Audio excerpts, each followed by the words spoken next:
An evening in a big city always has a special atmosphere. The bustle gradually subsides, the streets are filled with the soft light of lanterns, and public transport becomes a refuge for those returning home after a long day. At this time, the subway becomes a kind of slice of city life. People of different professions, ages, and personalities come together, temporarily sharing the space in the car. This evening, although the subway car was full, it left a feeling of cozy privacy for each passenger. Among the many people in this carriage was a man dressed in a plain black jacket, a dark t-shirt, and jeans. His appearance was so simple that no one paid much attention to him. He was sitting in the corner, leaning slightly forward, with headphones in his ears and his eyes fixed on the floor. It was Keanu Reeves, one of the biggest stars in Hollywood, but none of the passengers recognized him immediately. His simplicity and modesty allowed him to remain almost invisible in the crowd. The subway moved with its usual hum, stopping at stations where some passengers got off and others got on. People busy with their phones, conversations, or thoughts seemed not to notice each other at all. A quiet monotony reigned in the car, broken from time to time by the sounds of stops or station announcements. At one of the stations, a group of teenagers entered the car. There were 5 of them, and they looked noisy and energetic like most young people in a big city. They took the seats next to Keanu, ignoring him. Their voices were louder than the others, and soon the whole carriage began to notice their presence. One of the teenagers, named Jason, seemed to be the leader of the group.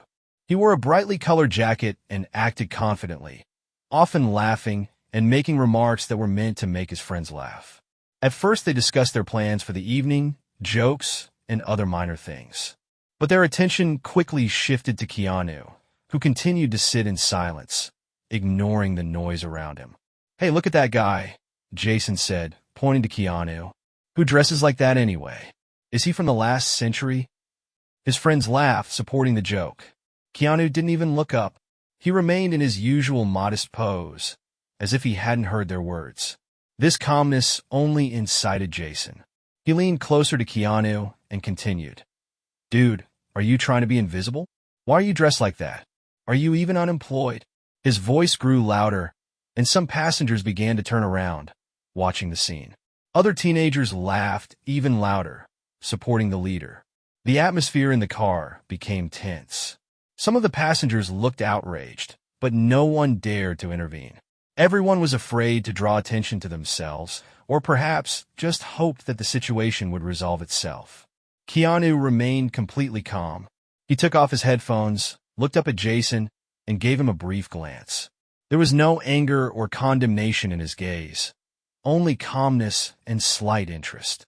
This moment made Jason a little confused, but he quickly recovered and continued. "Well, what do you think? Nothing to say, right?" The carriage was filled with tense silence. People looked at the stage, waiting to see what would happen next. Some seemed to recognize Keanu, but couldn't believe it was really him. After all, stars of his caliber don't ride the subway. Others just watched the situation, not understanding why this man reacted so calmly to provocations. Keanu sighed slowly and, without changing his calm tone, said, "Maybe I do look strange, but that doesn't mean you have the right to judge others for how they look." His voice was quiet, but every word clearly reached the ears of the passengers.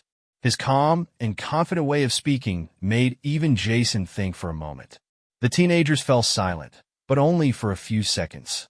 Jason, trying to turn the situation in his favor, said, "Well, if you were someone important, you wouldn't be riding the subway. You must be some kind of loser." But by this point, Keanu was no longer paying attention to the insults. He had returned to his calm state, as if the situation was of no consequence. His reaction, or rather lack of aggression, began to earn the respect of some passengers who had previously been watching in silence. Their looks showed support, even if they did not express it in words. This scene, which could have been a cause of conflict, turned into a moment of silence and reflection. A subway car filled with different people witnessed one person demonstrating the power of restraint and kindness even in a situation that did not deserve it at all. The situation in the subway car began to change after Keanu calmly answered Jason. His words, simple and without aggression, seemed to put an invisible line between teenage resentment and his inner peace. However, the tension still remained, and all the passengers felt it. A pause filled with anticipation hung in the air. Would Jason continue his jokes? Would the course of events change? Jason, who was trying to save face in front of his friends, was clearly not ready to give up. His friends were still smiling, although their laughter was beginning to sound nervous. He decided to continue, but this time the tone of his voice changed. He didn't sound so confident anymore. "You talk like you're some kind of philosopher," Jason said, trying to keep his voice sarcastic. "But what do you know about life? People like you don't accomplish anything." Keanu looked up and looked at Jason. There was no condemnation or irritation in his eyes, only sympathy and maybe a little sadness. He did not answer immediately, giving his words time to find the right form. The passengers in the car continued to be silent, but now their eyes were not on Jason, but on Keanu. "You know," Keanu finally said, "life teaches you a lot if you let it. For example, it taught me that real power is not in humiliating others, but in understanding them." These words made Jason think again. For a few seconds he looked confused. His friends also fell silent, looking at him expectantly. But instead of answering, Jason just turned away, as if looking for a way to escape the situation. Meanwhile, other things were happening in the car. One of the passengers, a middle-aged man wearing glasses, got up from his seat and walked closer to Keanu. His face expressed gratitude and support. "Your words, they're important," the man said quietly, so as not to attract too much attention. "I can see how hard it is for you to stay calm in a situation like this. You are an example to us all." Keanu just nodded and smiled slightly, not wanting to draw any more attention to himself. But this moment was a turning point. The support of the passengers, however small, began to create a new atmosphere in the car. People started talking to each other, exchanging opinions about what had happened. Jason and his friends initially looked stunned at how the situation had changed. Their self-confidence gradually dissolved. One of the teenagers, who had been laughing, suddenly turned to Jason. "Isn't that enough?" "He's right. That was not cool." These words made Jason even more confused. He looked at his friend, then at Keanu, and then at the other passengers. For the first time in a long time, he looked genuinely embarrassed. Finally, he shrugged his shoulders and turned away from the window without saying a word. Meanwhile, one of the women sitting nearby began to speak. "This is so strange. We live in a society where bullying has become the norm, especially among young people. But today I saw something different. You showed me that even a simple gesture of kindness has power." Her words caused a slight murmur of approval among the other passengers. The subway car, which had been filled with tension just a few minutes earlier, was now becoming a place where people were beginning to support each other. Keanu, although he remained silent, listened intently to everything that was happening around him. At the next station, a group of teenagers got off. Jason gave Keanu a quick glance, but said nothing. He looked embarrassed and even a little upset. His friends followed him, no longer laughing or discussing what had happened. After they left, the carriage was filled with a sense of relief. People began to discuss what had happened, sharing their thoughts on how important it is to remain calm and human in difficult situations. Some thanked Keanu for his restraint. Others expressed their thoughts on the importance of teaching young people to respect others. Keanu stayed in the car for a few more stations, listening intently to these conversations. For him, it was just another day, another opportunity to remind himself and others that even in the simplest of situations, there is room for kindness. When he finally got off at his station, several passengers looked at him, realizing that they had just witnessed something extraordinary. After Keanu Reeves got off the train at his station, the atmosphere in the subway remained filled with emotion. Passengers who remained in the car continued to discuss what had happened, sharing their impressions and thoughts. For many, this event was a reminder of the importance of humanity and calmness, even in the most difficult situations. At this time, Keanu rose to the surface. The street greeted him with cool evening air and the noise of the city.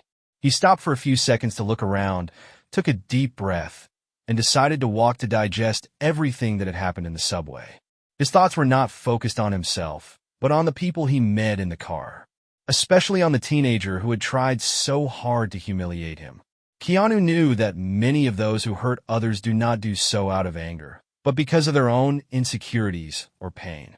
He himself had once gone through difficult times when it seemed like the whole world was against him. These thoughts did not make him feel angry, but compassion for Jason. He realized that maybe this teenager just needs someone to support him and show him how important it is to be kind. While walking, Keanu stopped at a small coffee shop. He went inside, ordered tea, and sat down by the window overlooking the busy street. His attention was drawn to a group of young people who were laughing and joking loudly at a table nearby. The scene reminded him of a group of teenagers in the subway. But this time, there was no mockery in their laughter. It was sincere and joyful laughter that added warmth to the atmosphere of the coffee shop. Keanu took out his notebook. He always carried it with him to write down thoughts, ideas, or just interesting observations. He began to write about the incident in the subway, recording details and reflections. For him, it was a way to make sense of what had happened and perhaps find ways to help people avoid such situations in the future. At that moment, two people entered the coffee shop, a young woman and her son. The woman looked tired, but her face glowed with warmth as she talked to the boy. They sat down at a neighboring table, and Keanu unwittingly overheard their conversation. The boy seemed to be talking about his day at school, including how his classmates made fun of another boy because of his clothes. The mother listened intently and then said, "What did you do? Did you laugh too?" The boy thought about it and answered, "I didn't know what to do. I didn't laugh, but I didn't say anything either." These words struck Keanu. They reminded him that many people, even if they do not participate in bullying, do not always dare to defend those who are victims. He decided to intervene. Turning to the boy, he smiled and said, "You have already done more than many. You didn't join them, and that's important. But next time, try to say something in support of someone who is being made fun of. Sometimes even simple words can make a difference." The woman and the boy looked at Keanu in surprise, but their eyes showed gratitude. They started talking, and this conversation inspired the boy to think about his actions. For Keanu, this was another opportunity to influence someone and perhaps change their outlook on life. After they left, Keanu went back to his notebook.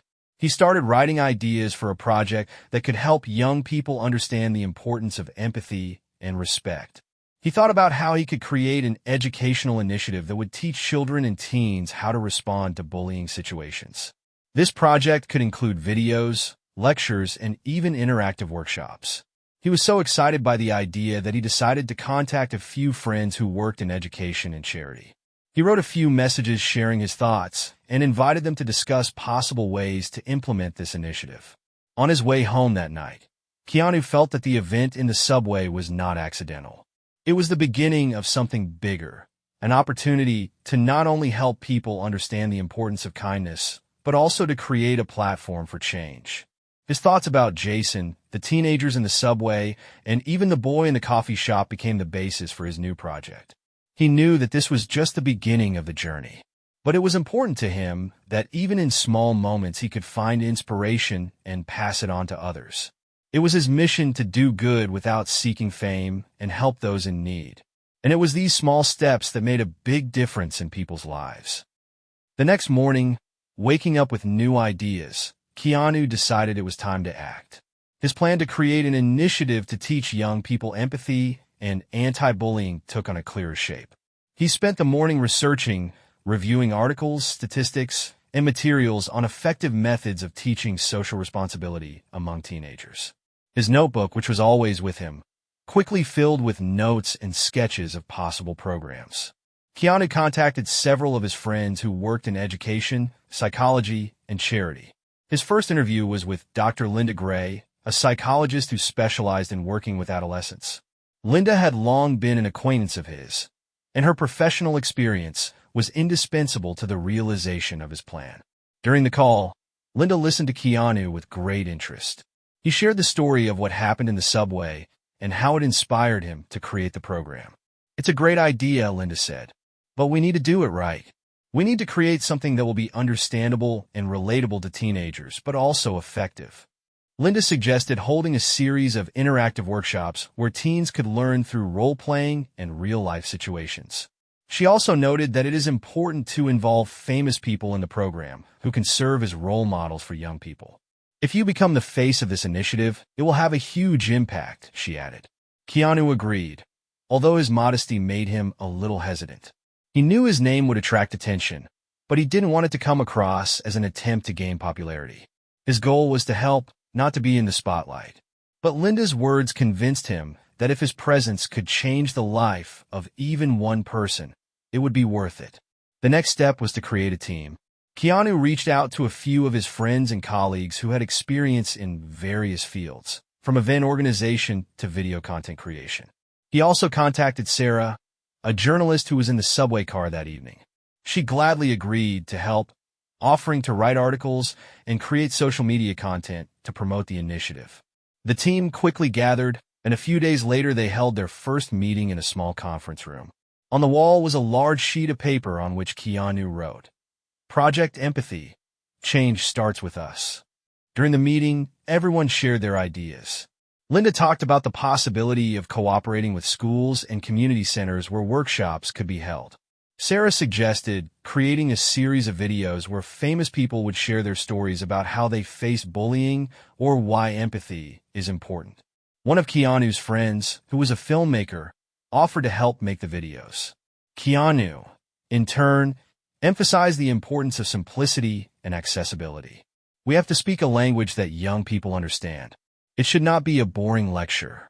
We have to get them interested, show them that it concerns each of us.